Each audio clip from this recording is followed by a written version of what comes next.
we have a professionally designed exhibit which traces the development of rights through the different periods of Massachusetts history.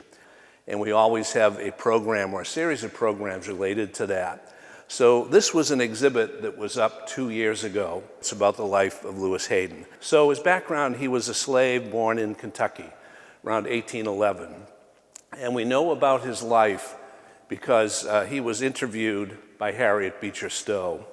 And he told how his parents' marriage was broken up when his father was sold away.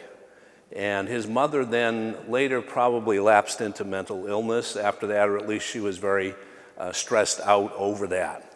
He was one of 6 children, and he was owned by a Presbyterian minister.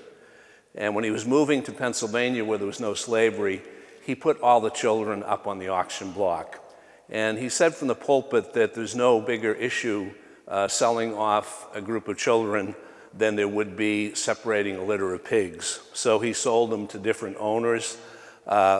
Lewis Hayden was swapped for a pair of carriage horses. He grew up and he had sort of a similar experience. He got married, he had 2 children. And Henry Clay, everybody knows him, the famous statesman, often seen as a moderate, the great compromiser. Henry Clay bought his wife and 1 child, and then later sold them. So Lewis Hayden never saw his wife and 1 child again. His other child died in Kentucky. Hayden remarried, and he himself had several owners. One of them was a businessman who traveled around the South a lot, staying at hotels and inns. So it was kind of an education for him. He would hear discussions of current issues in politics and so forth, and he developed a great interest in that. When he was older, he was often rented out to other people. That was something that was common. And he was rented out to work in a hotel in Lexington, Kentucky for the horse racing season. And he had a feeling maybe he was going to get sold after that. So he began thinking about trying to escape and met a couple of abolitionists. One of them was a divinity student named Calvin Fairbank, and another was Delia Webster, a young woman from Vermont. And they plotted to get him out of Kentucky. And there's a quote over there, "Why do you want to be free?" And Hayden said, "Because I am a man." And that panel shows the picture of toll booths along the way. What they did was rent a carriage for them with a driver. I've read 2 versions of it. One is that Lewis and his wife and her son acted as servants who were being transferred somewhere. And the other is that they posed as white people and put flour on their face. So I don't know which is accurate. I've seen the 2 versions, but I do know they were able to do that, and they eventually went to Canada. They found Canada a little too remote, came back to Detroit, and he came to Boston to raise money for a black church in Detroit. And when he got here, he could see that it was a center for abolitionism. He could see that there was some money to be contributed to the cause. He thought this would be a better place to be. And just to say what happened to the people who helped him escape, Calvin Fairbank was arrested, and he was sentenced to 15 years at hard labor in Kentucky. And he wrote his memoirs. He seems to have been a happy warrior, very breezy about the whole thing. He said, "They shaved my head, put stripes on, and I went to work sawing stones." Lewis Hayden felt responsible for him and raised money. It took about 5 years. He was able to get him released from prison after 5 years, almost 5 years. Delia Webster was given a suspended sentence. They didn't put her in jail, but she went back to Vermont. So he arrived in Boston, and he had quite a personality. He had some dignity to his demeanor, but he was a very strong person. He was intelligent, but he had a great deal of physical courage. And he very quickly became a leader in the black community. And you may know that at that time, the North Slope of Beacon Hill was a black neighborhood, and that's where he settled. Abolitionists helped him to buy a boarding house, which was mainly occupied by black people. And he had a tunnel underneath that went to a neighboring home if we were trying to help people escape. He also set up a clothing store on Cambridge Street. That's where the Mass General Hospital is now. He sold some new clothing, but he also sold used clothing. And when escaped slaves, fugitive slaves, would come to Boston, he could help them by providing them with clothing and also providing them with a place to stay, at least temporarily. He also met with other abolitionists, and William Lloyd Garrison hired him to be a speaker. So he came to prominence in the 1850s because of the Fugitive Slave Act. And you may be familiar with that. After the Mexican War, a lot of new territory was joined to the Union, and it became a controversy about whether these new areas would have slavery. So the country almost came apart over that issue in 1850. And Henry Clay brokered the Compromise of 1850, his old nemesis, Henry Clay. And the terms of that were that Texas would come in as a slave state, California as a free state. Places like New Mexico, Arizona could decide for themselves, but it was thought the climate would not be conducive to plantation slavery, so there perhaps would not be that many slaves there. It was decided to stop selling slaves in the District of Columbia, the nation's capital. It was an embarrassment to have slave auctions. However, the slavery continued there. And the most controversial part to please the South was the Fugitive Slave Act. And this was to discourage people in the North from taking in fugitive slaves. So if you did that, you might get a $1,000 fine, 6 months in jail. For the slave, there would be a magistrate who would hear the case. And if the magistrate ruled in favor of the master, he would get $10. If he ruled in favor of the slave, he would get $5. So it's kind of rigged. Just mention a little footnote. This is not the first Fugitive Slave Act. There was a prior one. And a man named George Latimer was put in jail in Massachusetts and returned to the South in 1838, I think. That also caused an outrage. And 65,000 people signed petitions to the Massachusetts Legislature at that time against that version of the Fugitive Slave Act. And they rolled them up in a ball. I think it weighed 150 pounds, and they rolled that into the State House. But as a result of that, the Massachusetts Legislature voted that nobody could be kept in a jail in Massachusetts who was a fugitive slave. So that meant that fugitive slaves who were detained did not have a secure place to be kept, and that gave opportunities for rescues. So I'm going to just talk briefly about some things that he was involved in. Have you ever heard of William and Ellen Craft? They had a famous escape. They were a couple who wanted to marry. She was a lighter-skinned person. It was not unusual, as you know, for somebody who had a plantation who might have a white family, but might have children who also have a mother who was a slave. That was her situation. And then her potential husband, William, had a darker complexion. So their plan was to pretend to be a plantation owner and a slave, and to come north in disguise. She pretended to be a man, and she pretended that she was coming north for medical treatment. So that allowed her to disguise herself somewhat. Her face was heavily bandaged. She claimed that she couldn't read or write, so she wanted to hide that. So she wore dark glasses, said she had a problem with her eyes. She had a bandage on her right hand so that she couldn't sign anything.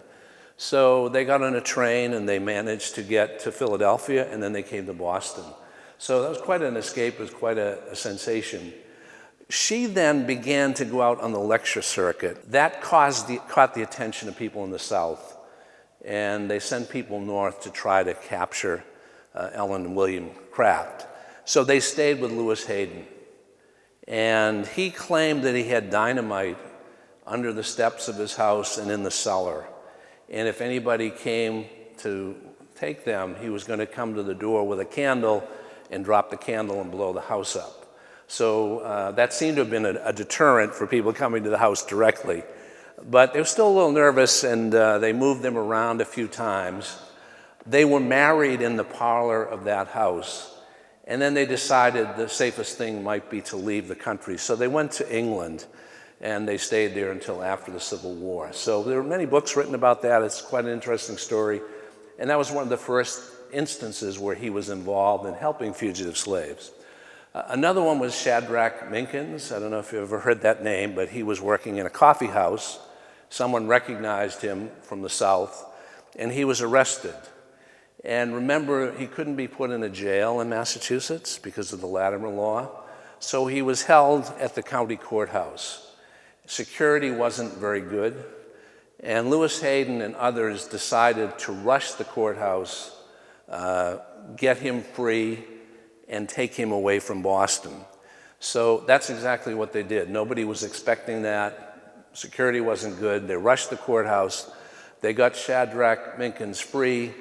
They moved him around to a few different houses in Boston for the afternoon. And then that evening, Lewis Hayden and another man took them out to Concord, Massachusetts. And there was a family of abolitionists there. Their name was Bigelow. And they knocked at the door maybe 3 in the morning. And they came down and let them in. And Mrs. Bigelow gave them breakfast. And then her husband took them on the next stop to Leominster and eventually to Canada. Hayden returned to Boston, and there were witnesses that said he was involved. So he was indicted. And there is a federal indictment in the exhibit for Lewis Hayden for helping the fugitive slave to escape. He went to trial, and he was acquitted. And 30 years later, it was revealed that one of the jurors was Mr. Bigelow, the man who helped him escape. So nobody knew that at the time. He was able to get on the jury, so that was a successful adventure. Another man was captured, Thomas Sims, and this time they were thinking maybe they could have him jump out a window of the courthouse and have mattresses by the side that he could land on. But now the security was better, and they were unable to get him free. We have a petition signed with an X by Thomas Sims wanting to get a trial before a judge, but that was denied. He was taken back to the South forcibly. Later, his freedom was bought, and he came back to Massachusetts. You remember the story of the 54th Regiment when they were marching down Beacon Street about to go to the South? Thomas Sims was in the crowd then in Boston watching them go by. The most celebrated one was the case of Anthony Burns, and he escaped, he was captured, he was held at the courthouse. So there was quite an elaborate plan to try to get him free. They decided to have a rally at Faneuil Hall and another one at Tremont Temple, so there'd be a lot of things going on that night. Maybe the police would be concerned about riots, so they'd have to cover both places. And while they had that diversion going, Lewis Hayden and others went to the courthouse with guns and battering rams and tried to free Anthony Burns. So they were banging on the door, trying to push it in. They were unable to get it open. Lewis Hayden fired his pistol. Other people also fired the pistol. And we don't know which one was a fatal shot, but a guard named Batchelder was killed in that incident. And Anthony Burns was not freed.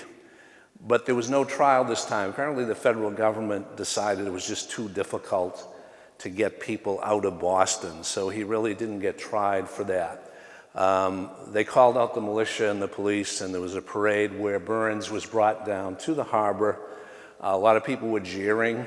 They put things up on the lamppost protesting. One incident, someone was up above and they threw cayenne pepper down on the guards as they were going by. So he was forcibly returned to the South. Later, he too, his freedom was later bought, and he went to divinity school, but he did not have a long life. But that was really the most famous of those incidents during the 1850s. So Hayden was centrally involved in all of them. And then you kind of lose track of him, but I told you he had a clothing store. In 1857, it went bankrupt. There was the Panic of 1857, and we have the records of that. He owed money to his old friend Wendell Phillips again, who had fired him. And because he didn't have money, he knew the governor John Albion Andrew, who was a dedicated abolitionist. He met Andrew when he first came to Massachusetts, and Andrew offered him a position at the State House as a clerk. And he was probably the first African-American employee of the Massachusetts government. That's what we think. We haven't found any others. And the next year, he became a messenger in the office of the Secretary of State. So we have the record of that position being voted. His salary was $800 a year. And he worked then in the State House for 30 years. He was called the Old Philosopher. But he remained active, however, in the incidents leading up to the Civil War. So when the war began, as you know, there were calls to have black troops recruited.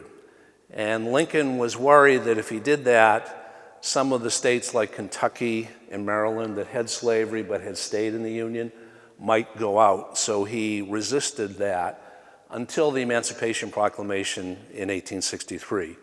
And after that, the states were authorized to recruit black regiments. So Hayden had been pushing that even before that occurred. And one of the documents we have is an invitation he sent to the governor to have Thanksgiving dinner with him in 1862, and the governor accepted. And so he went to that house and they had dinner, and he lobbied him to have black regiments. So he then recruited for them. The most famous, as you know, is the 54th, and also recruited the 55th and the 5th Cavalry. So Hayden recruited in Massachusetts, in Beacon Hill. He also went to Ohio. There are some stories saying he actually went into the South to recruit runaway slaves. It's not documented, but people say that that may have happened. So a controversy arose because it was revealed that there could not be black officers at first. And some people in the black community were angry about that. And some people who had been advocating for this now changed their mind and said, don't enlist unless we have full equality. And again, Hayden, as I said, not the type of person who would just give up easily. He said, I think we should still enlist. It's a step forward, it's progress, and don't miss this historic opportunity. And that's what happened. And then later in the war, some of the black soldiers were promoted to be officers. So that was another important role that Hayden played, recruiting during the Civil War. When the war ended, a little period of disillusionment, like a 100-year period of disillusionment. But think about the Republican Party. We've had many realignments since then. At that time, the Republicans were the anti-slavery party, but they were also the party of business. It seems like an unusual combination today, but that's what it was. But when the war ended, I think the anti-slavery wing kind of muted, and it became more the party of business. And the attitude among Republicans was that we've done enough, maybe, for black people, the emancipation, and so you should vote for us.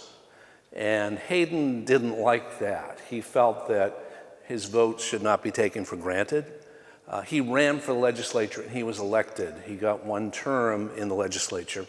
He wanted to have a say in who the Republicans would nominate for governor, but they kind of pushed him to the side.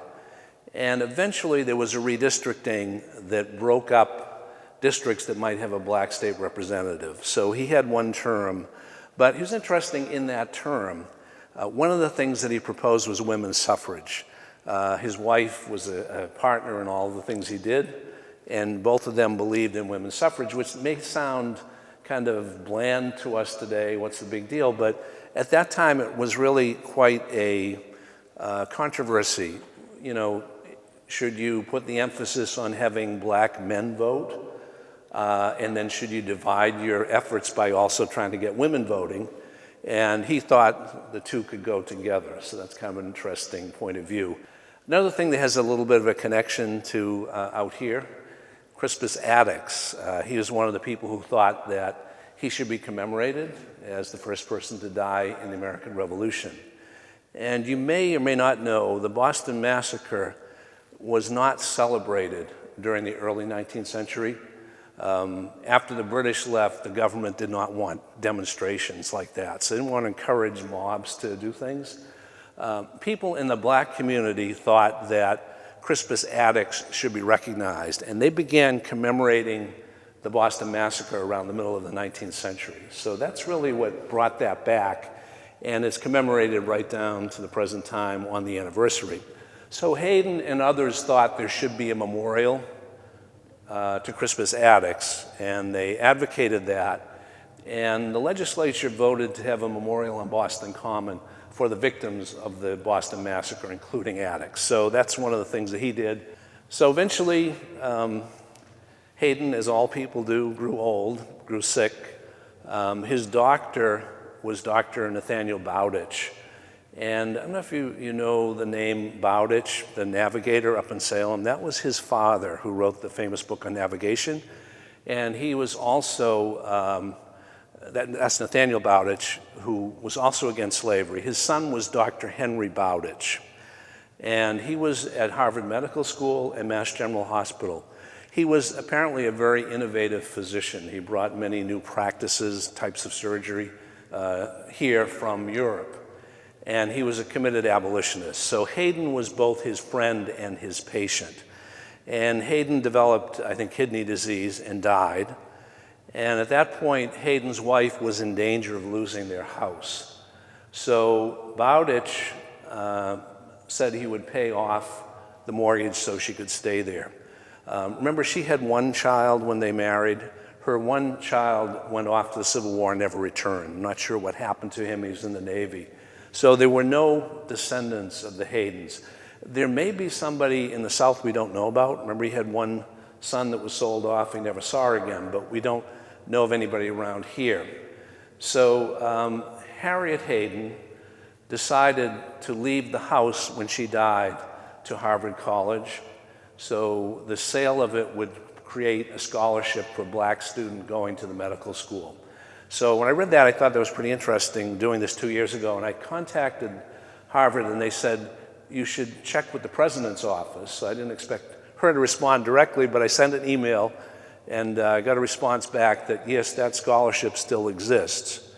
And I wanted to publicize it and publicize the student who had the scholarship. And he was identified, and he agreed to do that. So it's not in this exhibit, but the Harvard University newspaper. You know, everybody knows the Harvard Crimson, but there's an official newspaper called the Harvard Gazette. And they did an article about Lewis Hayden and about the scholarship and about the student who currently has it. So this is a legacy that is continuing.